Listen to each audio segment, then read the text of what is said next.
Attack of the Clones? I I don't have a better idea for the intro of this video, but then again, I had to watch this movie for you guys. I mean, also for me, but for you guys. So that's what you're getting for the intro. I'm sorry about it. All joking aside, welcome back to episode 2 of Re-Examining Star Wars, or Star Wars Re-Examined. I already forgot the title of this series, but welcome back, everybody. Thank you so much for tuning in to episode 1 about The Phantom Menace. And honestly, it was really fun to be able to examine a movie that I had thought I really disliked, but ended up enjoying somewhat. So, heading into episode 2 of Star Wars Re-Examined, and episode 2 of Star Wars Attack of the Clones, I had thought, okay, well, hey, let's see how this goes, because, I mean, honestly, much like The Phantom Menace, and probably even more so, I was really dreading watching Attack of the Clones. I don't remember liking this movie very much. I hadn't seen it in its entirety for a long, long time. Obviously, I had seen all the memes numerous times and all of their variations about sand and about Tusken Raiders and all that sort of stuff. I mean, of course, who hasn't? But it's episode 2, Attack of the Clones. It's infamously, and most generally, not for everybody, obviously, but most generally, people's most disliked prequel movie, and a lot of people's most disliked Star Wars movie. So, needless to say, I was not super looking forward to rewatching this movie. But like I do with every single movie, and especially with these Star Wars movies, I'm just going in with an open mind, hoping to really enjoy and get the most out of these movies that I possibly can. That's all I can hope for. And like I said, after The Phantom Menace, I was hopeful. So, what did I think about Attack of the Clones? Well, let's dive into the plot. But before we do that, if you haven't subscribed to the Access Blockbusters YouTube channel, well, here's the subscribe button. Please click it. Not actually on the screen, it'll just pause the video, but down in the description below, please subscribe to the Access Blockbusters YouTube channel. Give this video a like if you did enjoy it, and join the Access Blockbusters crew. We are continuing our Star Wars rewatch all the way from Phantom Menace to Rise of Skywalker. It's going to be exciting. It's going to be interesting, to say the least, and I hope you'll join us for the ride. All right, Attack of the Clones. So the movie starts out, well, okay, spoiler alert, if that wasn't clear. I guess it really wasn't clear, but I mean, these are full spoiler discussions, so spoiler alert. But the movie starts out with Padme Amidala heading back to Coruscant for this vote. It's a vote on whether or not the Republic is going to have an army. Okay, interesting concept. We'll get more into this later. It's going to become a point of contention, to say the least. But the beginning of the movie starts out with an assassination attempt on Padme, and you see her ship blowing up, and you see a lot of people that she cares about, and a lot of her servants and handmaidens getting injured or killed. And I mean, look, it's not great. Some of the visual effects are great, just like they were in The Phantom Menace. Some of them are also not great. And some of the acting is fine. Some of it is less than fine, but it's not terrible overall. And the first, 5 minutes of this movie are sort of on par with The Phantom Menace, which is to say, not bad, especially considering that Jar Jar Binks is not in the first 5 minutes of the second movie of the prequels. I mean, he does show up pretty quickly, but he doesn't stay for very long, although he does something very pivotally important to the story, which is crazy, but, we'll get to that later. And then Hayden Christensen shows up as Anakin Skywalker. I have a lot of thoughts, so let's start talking about Hayden Christensen right here, because I want to get a lot of it out of the way up front so that we can just start talking about the movie afterwards. Okay, Hayden Christensen. So for those of you who don't know, and I mean, you're watching this video, you do know, Hayden Christensen's performance has been much maligned over the past couple decades since Attack of the Clones was released, if that hasn't been clear in the general Star Wars fandom base. But there are a lot of prequel lovers out there, and there are a lot of people who, despite not liking Hayden Christensen's performance in Attack of the Clones, do still think he's a good actor and wanted to give him a second chance. And I'm one of those people. I thought that, look, George Lucas really didn't do him many favors as far as I remembered from Attack of the Clones and Revenge of the Sith with his script. We will get to the script in just a little bit, but I thought Hayden Christensen deserves better. And so when he showed up in the Obi-Wan series, I was glad to see it, because I mean, the guy deserved better than the words that he was given to say in the prequels. And, he seems like a really nice guy. So I was happy to see all of the love that he got in the past couple Star Wars celebrations and all the announcements with him coming back as Darth Vader, Anakin Skywalker. But I hadn't seen Attack of the Clones in a long time, and so I had just sort of thought, okay, well, Hayden's getting all this love. I haven't seen Attack of the Clones in a long time. Everybody hates on George Lucas's script. Not everybody, but a lot of people hate on George Lucas's script for Attack of the Clones, and I thought, maybe it really was just the script. Now, with most things in life, whether it be, I don't know, silly arguments or politics or whatever it is, it's usually a lot more complicated than just black and white, just this or that. And I find that the situation with Hayden Christensen in at least Attack of the Clones is much the same way. Is George Lucas's script doing Hayden Christensen any favors? Oh no, absolutely not. In fact, I dare say George Lucas's script, especially for Hayden Christensen, is probably some of the worst dialogue I have ever seen in a movie. Is Hayden Christensen giving an amazing performance, though, in Attack of the Clones? I don't think so. I don't think it's a secret or a surprise, honestly, that there are a number of actors who came out of the prequels relatively unscathed, even though I think they were given some really atrocious dialogue as well.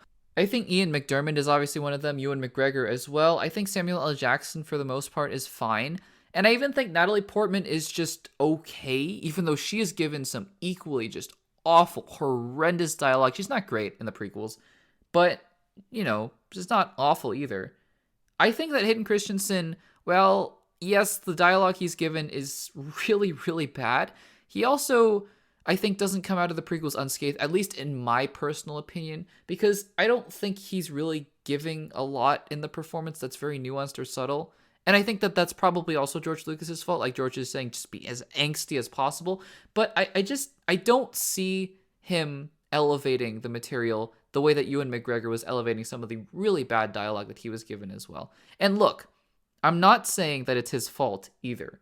I think, again, it's a very nuanced and complicated situation because he was a very young actor at the time, and so was Natalie Portman. And so the fact that they're not able to deliver this just atrociously bad dialogue in any sort of charismatic way is really not their fault. I mean, Ewan McGregor, you're talking about Samuel L. Jackson, Liam Neeson, Ian McDiarmid. These are really veteran actors. Christopher Lee, I don't blame two relatively young actors to Hollywood at the time in Hayden Christensen and Natalie Portman for not being able to just give amazing performances. Look, at the same time, though, I don't think the performances themselves are that great. So I think it's just a combination of a lot of factors. At the end of the day, look, it's all done. The prequels are over with. Hayden Christensen is back in Star Wars, and as far as I've seen so far, he's been pretty good. So yeah, I just want to give my own personal thoughts, but I'm not going to bash on Hayden Christensen at all. He's a lovely guy, I'm absolutely positive, and he deserves all the best in the world. I mean that as genuinely as I possibly can. Okay, that's enough about Hayden Christensen. He'll come up again, I'm sure. We'll talk about the dialogue. Let's move on with the story. Well, okay, let's talk about Hayden just a little bit more, because the first interactions that he has with any characters, I mean, obviously he has an interaction with Obi-Wan in the elevator, and I think that's a fine scene. I think it kind of shows his, angstiness. It's fine. It's okay. And Obi-Wan kind of berating Anakin, it becomes a theme in Attack of the Clones because basically the entire movie, Obi-Wan is just condescending towards Anakin for no real apparent reason, and that kind of bothers me too. Again, Ewan McGregor not being given the best dialogue, but he does the best with it because he's just yelling at Anakin the whole movie, and Anakin's yelling back at him, but not at him, but to Padme. And so we get this really awkward interaction with Anakin and Padme where Anakin is just clearly smitten with this woman. And just based on the way that Natalie Portman is playing Padme, it doesn't seem like she's reciprocating, but I don't know, maybe that's just me, but it really seems like she's not into what Anakin is, doing to flirt with her, I guess.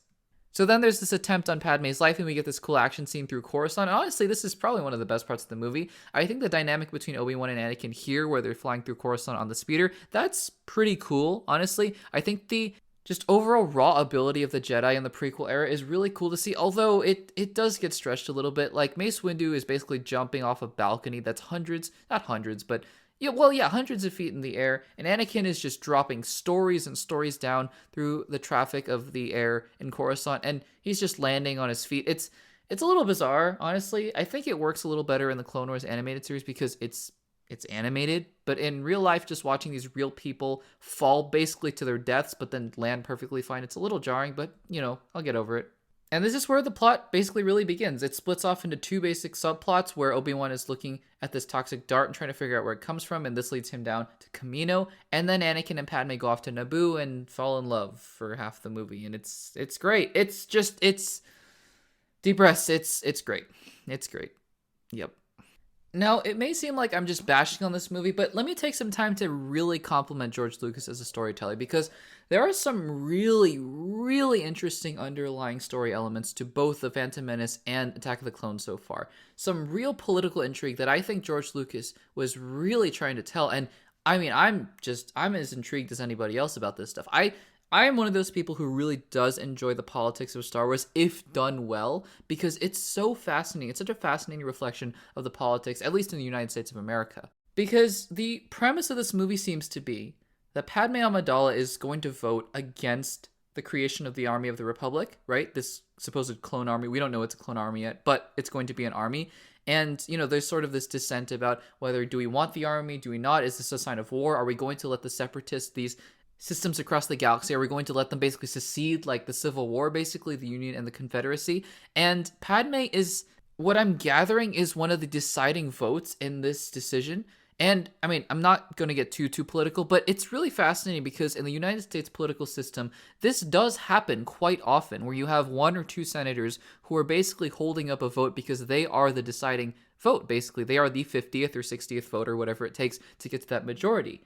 And so, basically, their voice becomes so much more pivotal because of the influence that they have in that regard. And I think Padme Amidala is representative of that in this movie. It's really interesting. Unfortunately, I don't think that the movie conveys that she is a deciding vote, because I thought, okay, maybe I had just skipped over it in the opening crawl, but I went back just now to reread the opening crawl, and it basically just says that she's going back to Coruscant to vote on something. So why is she the one that the Trade Federation is so obsessed with killing in this movie? Like, why her in particular? Is there a particular reason that I missed? It would have been so simple to just have a line of she is the deciding vote out of all of the senators in the galaxy. Maybe I missed it. I don't think I did. Maybe I did, though. Maybe I just wasn't paying attention because it's Attack of the Clones. Anyways, I want to compliment George Lucas in a maybe in a backhanded way, because some of the concepts here are just so interesting, and the way that Chancellor Palpatine is trying to become the Supreme Chancellor and gain these powers that he's not going to let go even when he's the Emperor, right? And it's so interesting, and it's executed so poorly that it makes me want to see the prequels again, but just redone better. Is that too much to ask? I know all the prequel lovers out there are going to hate me for that. Anyways, let's move on.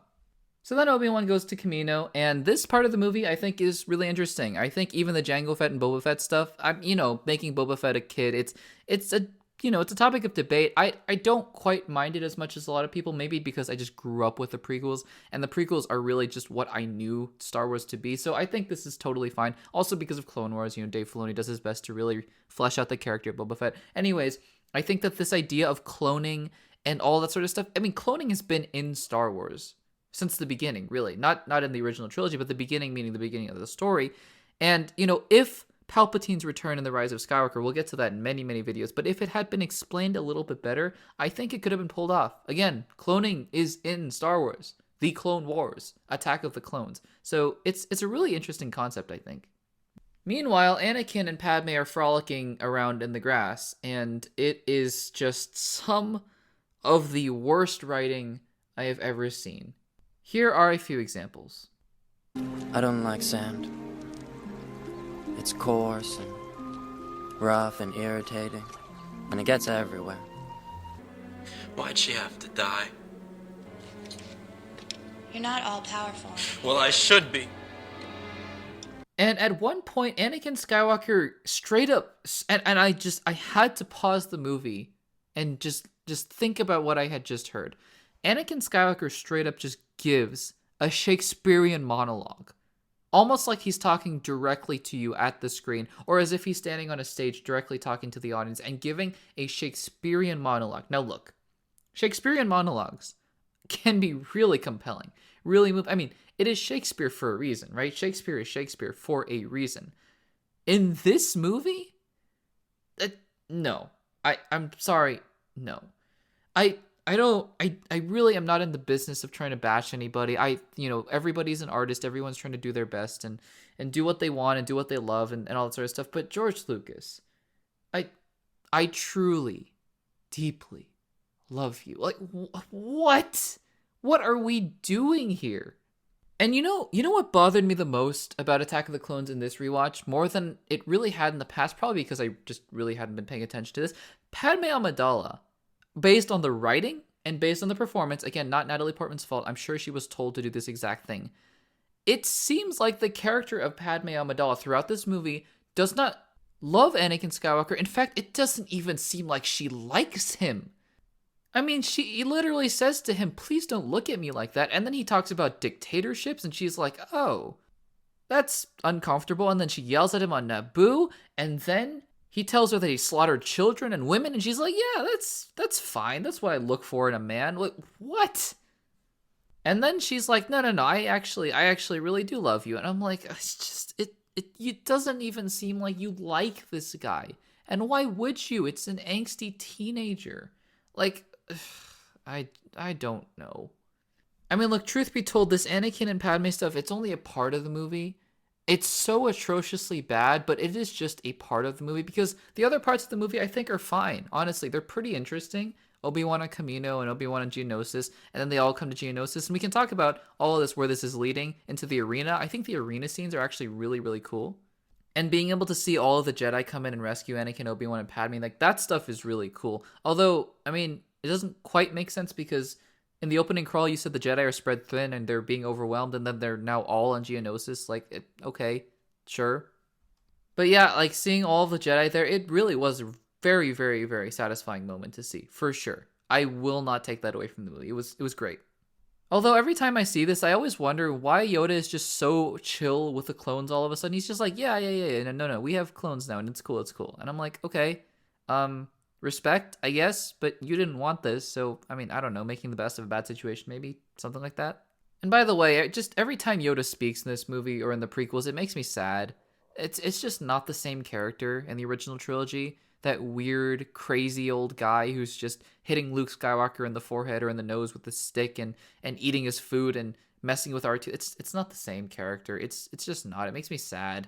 Anyways, then we get a duel with Dooku, Anakin, and Obi-Wan. Again, very, very cool. And then we get Yoda versus Dooku. Now, I know this is another topic of debate, because people say, and people that I'm actually very close to say, well, Yoda shouldn't be fighting with a lightsaber, because it doesn't make sense, right? Because why would Yoda, the same guy in episode 5, he's so strong on the Force, and he says, oh, we don't have any need for, material things. It's the Force. Why does he need a lightsaber?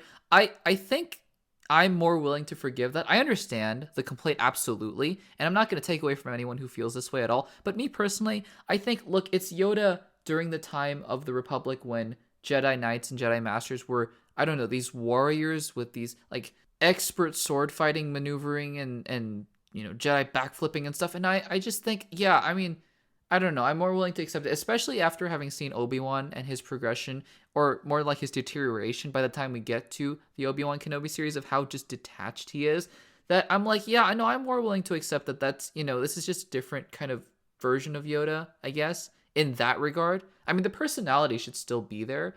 And I think even in the Clone Wars series, you kind of get a better mix of a more wise and military general Yoda, but also that whimsical side of Yoda, maybe a little bit. But in this movie, I think I'm more willing to forgive the backflipping and lightsaber fighting Yoda. I think it's pretty cool, honestly. It shows how powerful he actually was. I understand, though, people who don't like it. I do. And then the movie just kind of ends. I mean, with Yoda declaring the Clone Wars, which, of course, is a much better Star Wars property. Please watch the animated Clone Wars series. It is just, it redeems almost everything from the prequel series, I think, in my humble opinion. And I hope that someday something will do the same for the sequel trilogy as well. We'll see when we get there. But yeah, that was Attack of the Clones. Wow, what a movie. And like I did with the Phantom Menace re-examination, I wanted to take the time at the end of this video just to talk about how my perception and how my thoughts on this particular movie in the Star Wars saga has changed since I last saw it, which again was many, many, many years ago. So how has my view on Attack of the Clones changed? Well, here's what I'm going to say. I used to think Attack of the Clones in general was just not a good movie. That was sort of my general perception of what I had thought about the movie. It wasn't good overall. And I don't think that's entirely true anymore. I think that half of this movie is very watchable and actually pretty okay, if not good in some parts. And that's the part with the clones. That's the part with Obi-Wan Kenobi. That's the part with all the Jedi and Geonosis. About half the movie is pretty good. Half the movie is atrocious. And I mean beyond bad. Like, just some level of just unwatchable. So it's really interesting having watched the film now that I can look back on it, and I don't know if I can say it's a bad film overall, because I don't know what it is, to be quite honest. Is it bad? I mean, yeah, I guess. Is it enjoyable? No, like The Phantom Menace was to me.